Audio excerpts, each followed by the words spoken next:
Gollum finally confronts Bilbo, intrigued by his sword and elvish blade. What is it? Startled, Bilbo introduces himself as a hobbit, which only amuses Gollum, who wonders aloud if hobbits are soft or juicy. Just show me the way to get out. Terrified, Bilbo pleads for peace, insisting he only wants to find a way out. Gollum agrees to help, on one condition. They must play a game of riddles. If Bilbo wins, Gollum will show him the way out. If he loses, Gollum will eat him. Yes, all right. What he has got in his pocket? That's no fair. Ask us another one. Gollum demands 3 guesses but fails to answer correctly. Houses. Wrong. Meanwhile, among the orcs, one notices an elvish sword wielded by the dwarves, an infamous blade said to have slain thousands of their kind. Panic spreads as the orcs fear the sword's presence. And at that moment, Gandalf appears, using his magic to shatter the surroundings and create a diversion. This gives the dwarves a fighting chance and the battle intensifies.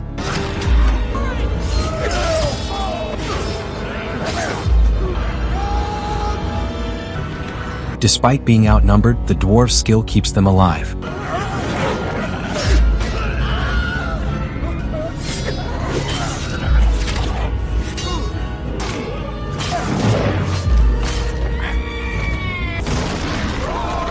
However, the wrecked bridge they are fighting on collapses under the weight, sending them plummeting into the mountain's lower levels. Welcome to Cephastock Movie Recaps. Today we'll be diving into The Hobbit: An Unexpected Journey. Don't forget to subscribe to our channel, give this video a thumbs up, and share your thoughts in the comments section. Your support means the world to us. Thank you, my dear friends. It all begins with Bilbo Baggins, a hobbit, writing down the full story of his adventure from 60 years earlier for the benefit of his nephew, Frodo. Long before Bilbo's involvement in the eastern lands of Middle-earth, there was a magnificent city called Dale, located near the greatest dwarven kingdom of Erebor. This kingdom, ruled by the legendary king under the mountain, Thror, was renowned for its wealth and splendor. Thror ruled with confidence, supported by his son and grandson, his successors. Built deep within the mountain. Erebor, built beneath the mountain, was a marvel of architecture and prosperity, filled with untold riches of gold, precious gems, and diamonds. As the dwarves dug deeper, they unearthed a rare and extraordinary stone, the Arkenstone, also known as the Heart of the Mountain. Thror declared it the king's jewel, a symbol of his divine rule.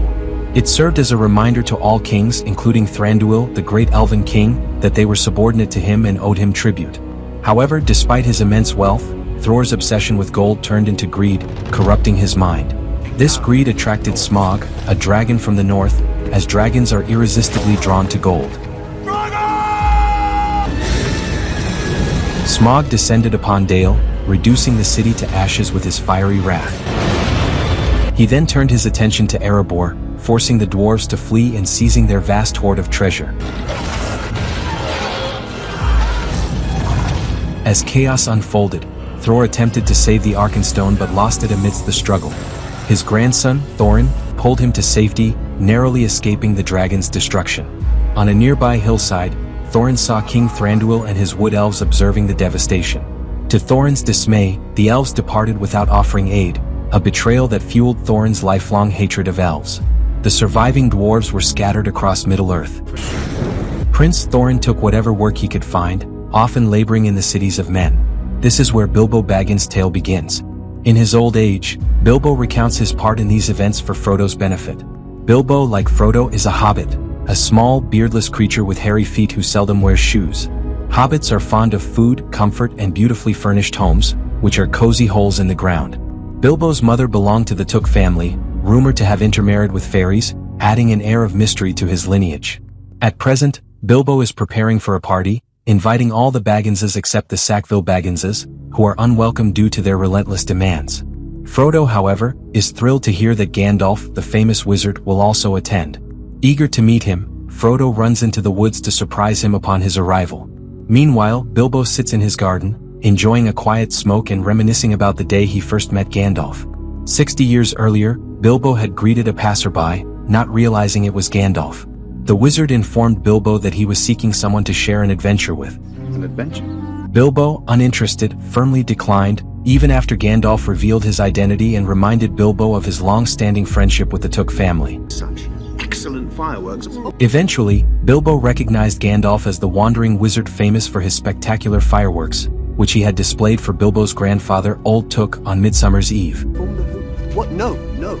As Bilbo rushed to lock himself in his house, Gandalf, amused, made a strange mark on Bilbo's front door before departing.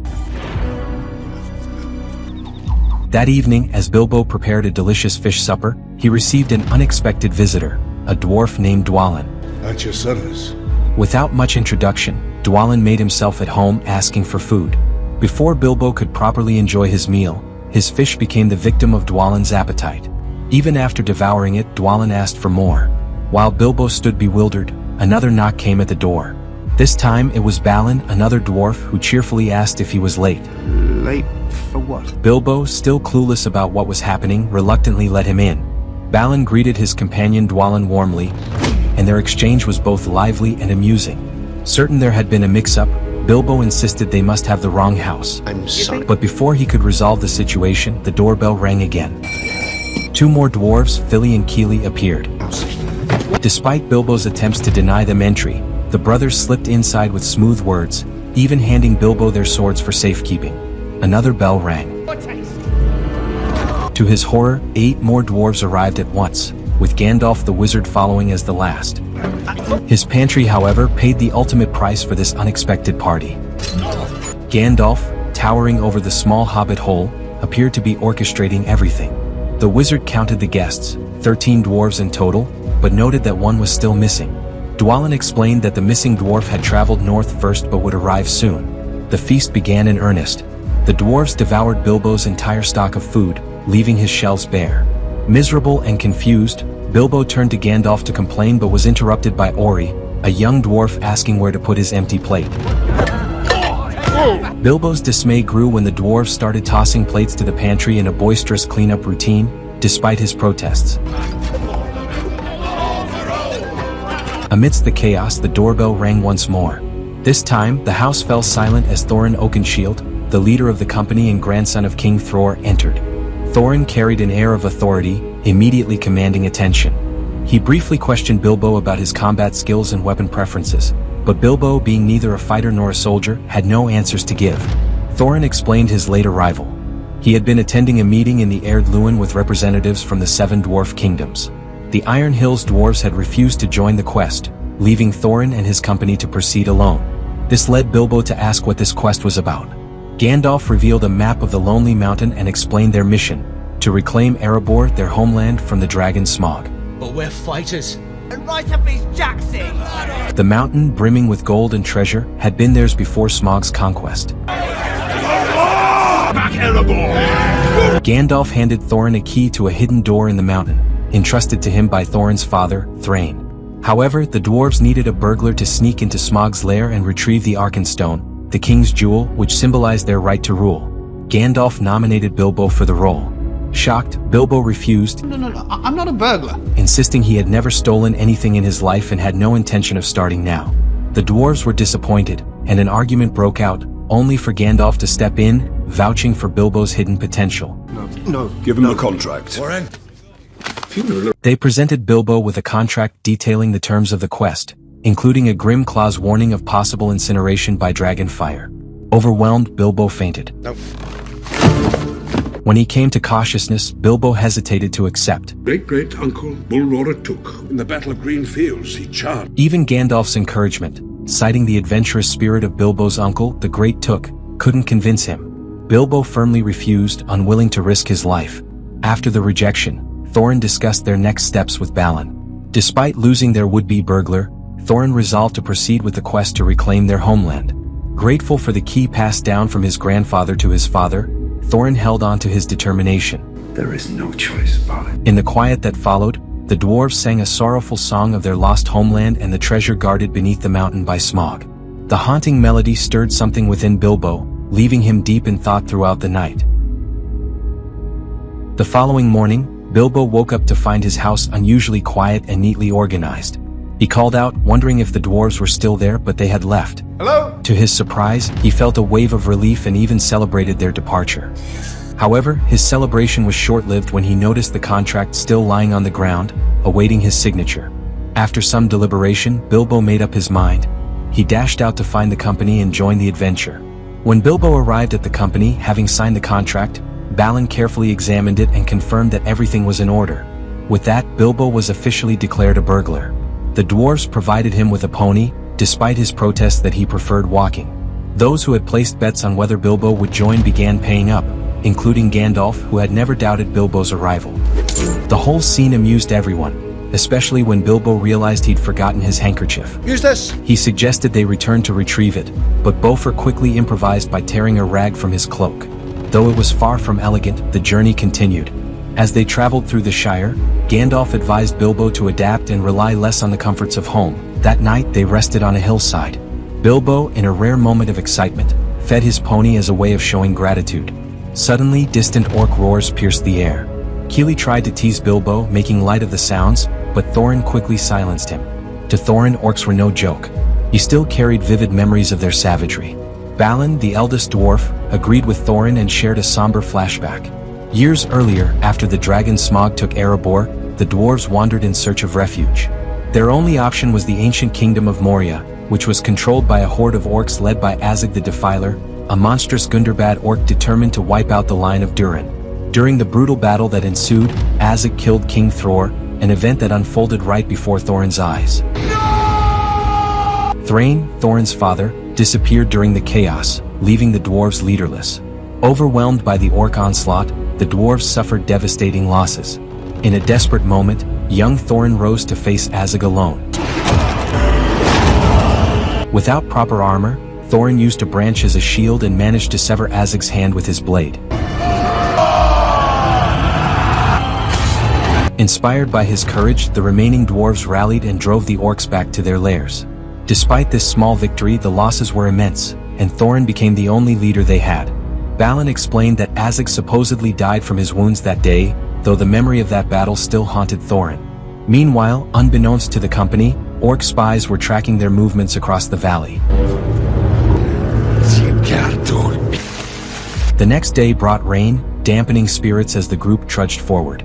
Dori suggested Gandalf stop the rain, being a wizard, but Gandalf explained that even he couldn't control the weather. This led Bilbo to ask if there were other wizards like Gandalf. Gandalf explained that there were 5. Surleman the White, their leader, the 2 blue wizards who traveled to unknown lands, and Radagast the Brown, who lived in the forests and preferred the company of animals. In those distant forests, Radagast had recently discovered signs of dark magic. Animals were dying inexplicably, Why it's not working? and even his magical treatment seemed to fail, until he managed to heal a raccoon after driving off giant spiders with his spells. Alarmed by these omens, Radagast chased the spiders through the woods on his swift Roscoebell rabbit's carriage, faster than any horse. Back with Thorin's company, they camped for the night in a forest. Gandalf, uneasy about their surroundings, urged them to press on to the hidden valley, where the elves resided. Thorin, however, refused, unwilling to seek help from elves he considered traitors. Gandalf argued that they needed Lord Elrond's help to interpret the map, but Thorin was resolute in his distrust. Frustrated, Gandalf stormed off, leaving Bilbo uneasy and wondering if the wizard would return. At night, Beaufort prepared a suitable dish, and Bilbo took some to Fili and Keely. He found them stunned, realizing that 2 of their ponies were missing. Instead of telling Thorin, they decided to pursue the thief themselves. Bilbo was hesitant about their plan but was reluctantly dragged along. As they followed the tracks, they came across a mountain troll carrying the missing ponies. Fili and Keely insisted that Bilbo, being the company's burglar, attempt to steal the ponies back. Despite his objections, Bilbo crept toward the troll, leveraging his small size and light steps. The trolls bickered among themselves, creating an opportunity for Bilbo to act. However, just as he tried to free the ponies, he realized the ropes were too tough. Spotting a troll knife nearby, Bilbo attempted to retrieve it but was suddenly grabbed by one of the trolls, who mistook him for a strange creature formed from its own sneezed mucus. Startled, the troll quickly dropped him. I'm a burglar. When Bilbo tried to explain he was a burglar, the trolls were unimpressed. Eventually they caught him again, this time hanging him upside down. Just as things seemed dire, Fili, Keely, and the other dwarves arrived to rescue him, and a fierce battle ensued.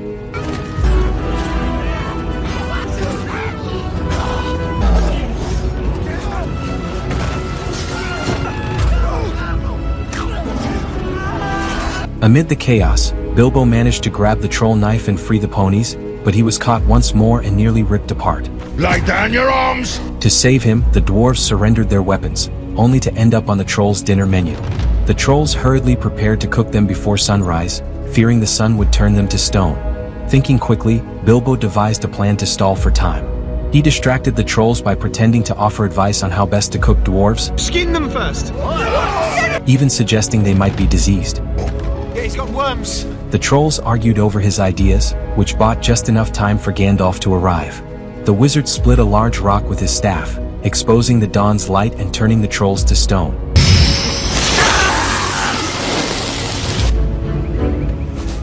Thorin was surprised to see Gandalf return so soon after their argument. Gandalf, however, reminded them that this quest was his responsibility to guide. Must be a cave nearby. Nearby, they discovered the Troll's Cave, which contained treasures, including weapons forged by the High Elves of Gondolin, according to Gandalf. Forged in Gondolin. The dwarves buried the jewels for safekeeping and took the swords. Gandalf also gave Bilbo a small elven blade that glowed when orcs were near. I have never used a sword in my life. Though reluctant to accept it, Bilbo took the sword, unsure if he would ever use it. As they prepared to move on, the company heard rapid movements in the forest. They braced for an attack, only to find Radagast the Brown Wizard. Radagast urgently sought Gandalf to share troubling news about a growing evil. Radagast explained that his home had been attacked by giant spiders, which he traced to an abandoned fortress called Dol Guldo. There he encountered a shadowy, undead figure he believed to be the necromancer.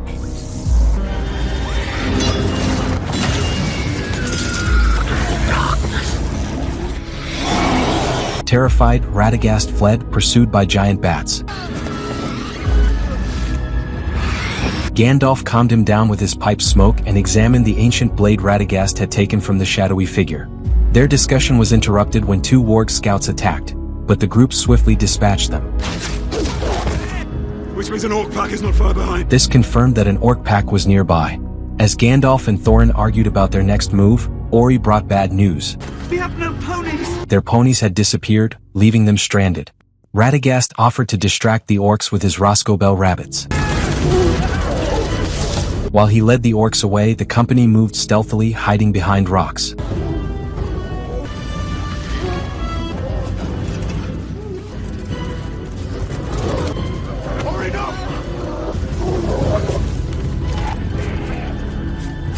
However, an orc eventually spotted them and its roar alerted the others.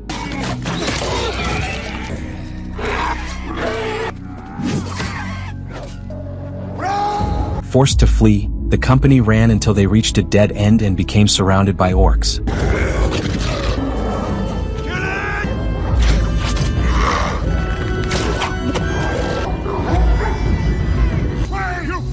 Gandalf quickly improvised, leading them into a nearby cave.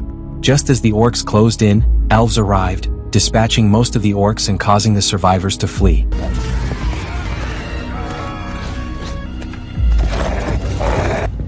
Elves. As the dust settled, it became clear they had entered elf territory.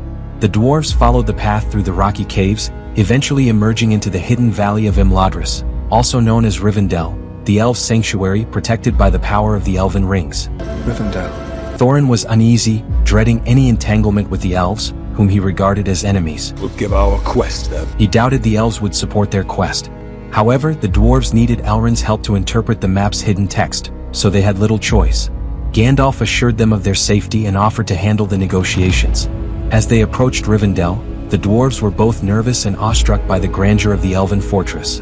Linder greeted them warmly, and Gandalf expressed his desire to meet with Lord Elrond. Soon, Elrond arrived on horseback with his party, having overtaken the orcs that had pursued the company earlier. Gandalf! Elrond greeted Gandalf as an old friend and acknowledged Thorin, the grandson of his late friend, King Thror. You have your grandfather's bearing. The dwarves, however, remained wary and distrustful of the elves. Nonetheless, they were welcomed, fed, and treated kindly, though the menu heavy on greens didn't suit the dwarves' preference for meat. During their stay, Elrond examined the ancient elven swords the company had taken from the Troll's Cave, marveling at their craftsmanship. By the high elves of the west. Gandalf eventually persuaded Thorin to show Elrond the map. Thorin did so reluctantly, revealing as little as possible about their quest. Elrond, however, was not a threat. He interpreted the map's hidden text, written over 2,000 years ago, which could only be read under a crescent moon on Midsummer's Eve. By sheer luck, the moon that night was perfect. The text revealed that the company needed to reach the Lonely Mountain on Durance Day, as the last light of the sun would reveal the location of the secret door. As Elrond deciphered the map, he began to suspect the dwarves' true intentions, to reclaim Erebor. He expressed his disapproval of their plan, concerned about the dangers such an endeavor might unleash. Meanwhile, the story shifts to the orcs. They reported their failure to their leader, Azog the Defiler, whom Thorin had presumed dead from his wounds. Azog demonstrated his ruthlessness by executing an orc who failed him, feeding it to his wargs as a warning to the others. His orders were clear. He wanted the dwarves dead. Back in Rivendell, the dwarves reluctantly enjoyed the elves' hospitality while Gandalf was summoned to meet with the White Council, Elrond, Lady Galadriel, and Sir Lumen the White. You've been busy of late. Gandalf faced questions about his involvement with the dwarves' quest. Sir Lumen strongly advised against continuing, arguing that such an endeavor could destabilize the fragile peace that had lasted for 400 years. Gandalf tried to warn them about the necromancer rising in Dol Guldo. Though he shared Radagast's eyewitness account and mentioned the recent orc attacks as evidence of growing evil, Sir Lumen dismissed the concerns, insisting that Sauron was defeated long ago and posed no threat. Galadriel, however, sensed Gandalf was withholding something. Gently probing his mind, she uncovered his secret, a Morgul blade forged in Mordor and once wielded by the Witch King of Angmar. This blade, thought to have been buried with the Witch King in a tomb sealed by powerful magic, shocked everyone present. It raised troubling questions about who might have the power to disturb such a grave. Sir Lumen, ever skeptical, dismissed the revelation, claiming the pieces of evidence didn't align. He deflected the conversation back to the dwarves' quest, insisting it should be halted. Yet Galadriel had already discerned Gandalf's plan. He knew the dwarves were leaving. Indeed, the company was already on their way out of Rivendell. Galadriel takes a moment to speak with Gandalf, expressing her gratitude for his aid to the dwarves on their quest. However, she confesses her fear that their journey may be awakening something dark. She urges Gandalf to uncover the truth about the Morgul blade, suspecting that shadows from the past might be stirring. Just because I'm afraid. He also confides in Galadriel that he is afraid but finds strength in Bilbo's courage. Galadriel reassures him, promising her support in times of need. The journey continues, taking the company through vast wilderness, dense forests, and perilous mountain ranges with little rest. They endure a fierce thunderstorm, during which Bilbo nearly slips off a cliff. To their astonishment, they encounter a legendary thunder battle between stone giants, once thought to exist only in tales.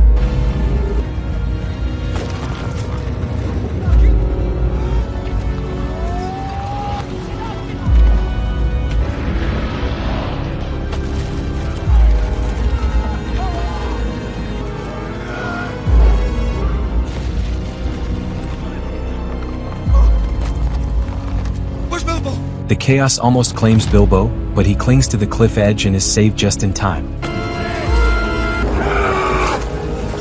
Thorin chastises him for being a liability, but the company finds shelter for the night in a cave. Thorin plans to press on the following day, even though they had agreed to wait for Gandalf.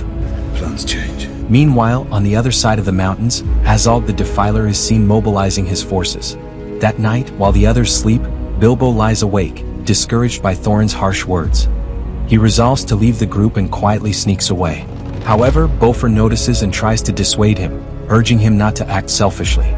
Bilbo resists, feeling out of place among the dwarves. As the two converse, Thorin overhears from the shadows.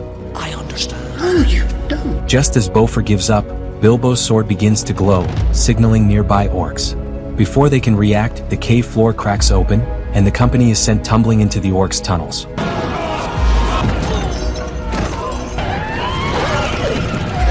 Chaos erupts as the orcs capture the dwarves, dragging them to their king. Bilbo, being small and nimble, manages to slip away unnoticed. Though he avoids immediate capture, his glowing sword confirms the orcs are still close. On a wrecked bridge, Bilbo is confronted by an orc.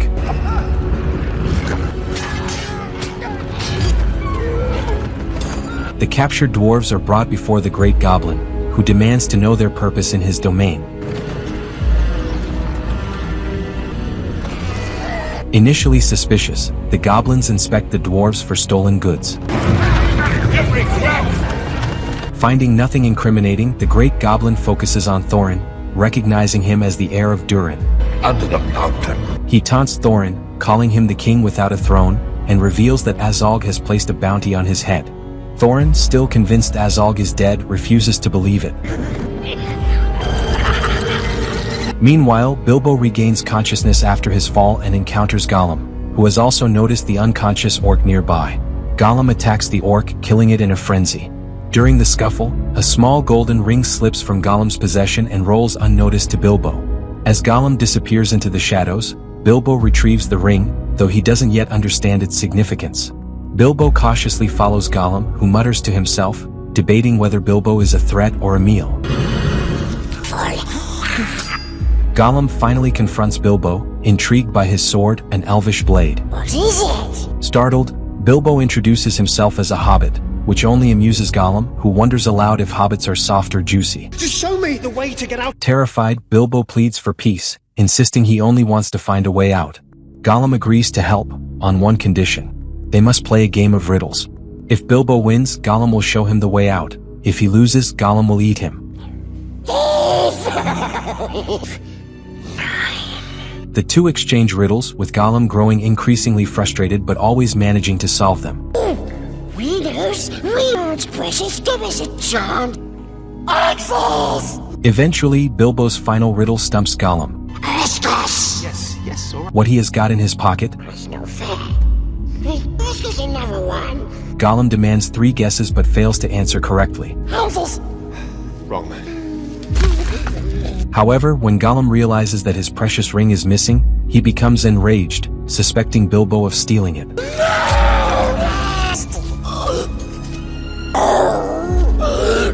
Bilbo refuses to reveal what's in his pocket, further infuriating Gollum. It's pockets. Realizing the truth, Gollum unleashes a furious chase through the tunnels, determined to reclaim his lost treasure. Meanwhile, among the orcs, one notices an elvish sword wielded by the dwarves, an infamous blade said to have slain thousands of their kind. Panic spreads as the orcs fear the sword's presence. And at that moment, Gandalf appears, using his magic to shatter the surroundings and create a diversion. This gives the dwarves a fighting chance and the battle intensifies.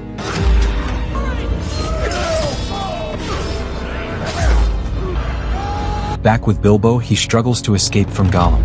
As he runs along a narrow rock path, he stumbles and falls. By sheer accident, the ring slips back onto his finger, rendering him invisible. Gollum arrives but is unable to find him, furiously searching the area in vain. Meanwhile, the battle with the orcs escalates into a frantic melee. Despite being outnumbered, the dwarves' skill keeps them alive.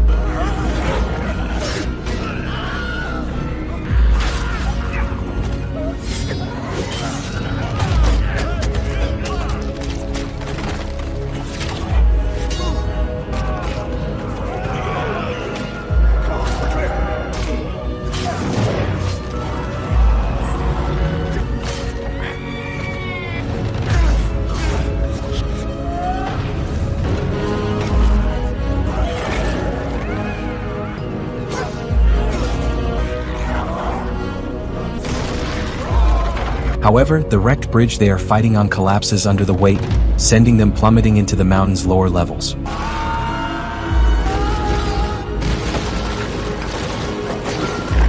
Additionally, the Goblin King also lands. Unfortunately, more goblin reinforcements flood down the mountain. Back in the tunnels, Gollum gives up his search for Bilbo, who spots his companions escaping from the mountain. However, Gollum blocks his path. Bilbo considers killing him with his sword but hesitates, feeling pity for the creature. Instead, he pushes Gollum aside and makes his way down to the forest, still invisible thanks to the ring.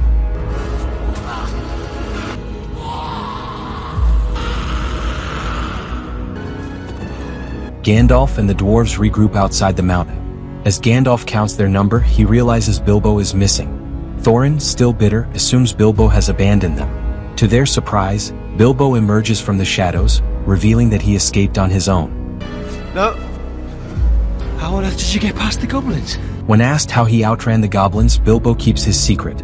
He firmly reminds Thorin that despite his doubts, he is committed to helping them reclaim their home. We'll help you take it back if I can.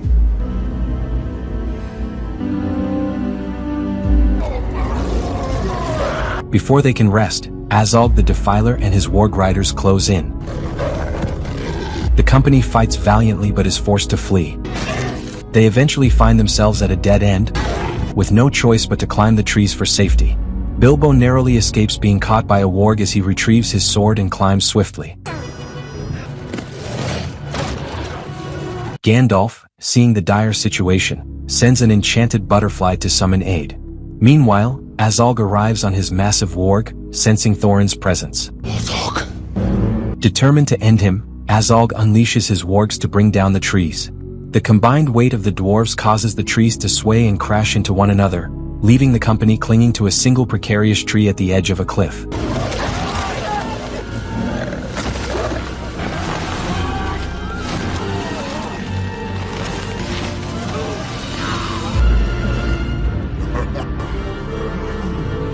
Gandalf improvises, using fire magic to fend off the wargs, enraging Azog further.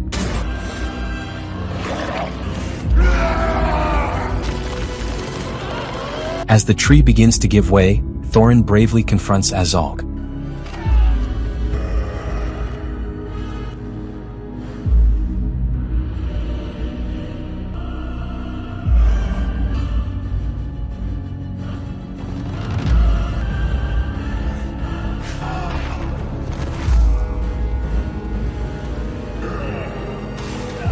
The orc easily overpowers him, knocking him to the ground.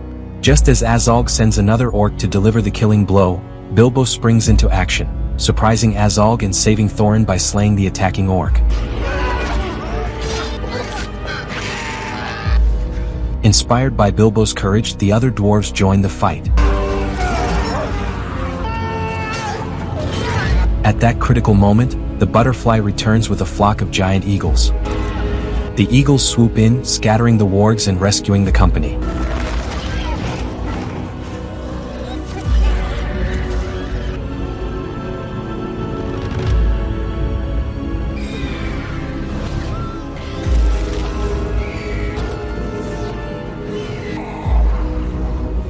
Azog watches in frustration as they escape.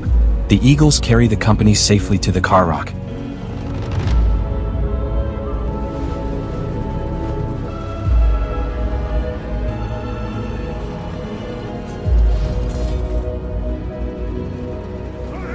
Thorin, unconscious from his injuries, is revived by Gandalf. Upon waking, Thorin's first action is to express his gratitude to Bilbo for saving his life.